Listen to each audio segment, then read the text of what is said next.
సినిమాని రాష్ట్రంలో కొన్ని వర్గాల వారు ప్రాంతాల వారు అడ్డుకోవడం జరిగింది. కానీ దాన్ని అడ్డుకోవడం అన్నది ఎంత తప్పు అంటే జై బోలో తెలంగాణ అన్న సినిమాని మొత్తం రాష్ట్ర వ్యాప్తంగా రిలీజ్ చేసిన మేము అందరం కూడా మానవత్వంతో ఆ సినిమా చూసాము. మేము ఏ రోజు కూడా ఆ సినిమాని అడ్డుకోవడం కానీ ధర్నాలు చేయడం కానీ ఏ విధమైన ఇది చేయలేదు.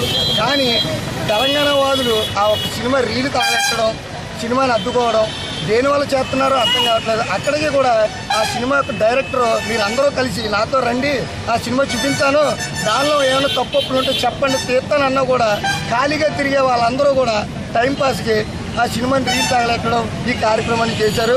కానీ ఇదంతా కూడా ఎంతో దురదృష్టకరమైన చర్య అని నేను అనుకుంటున్నాను.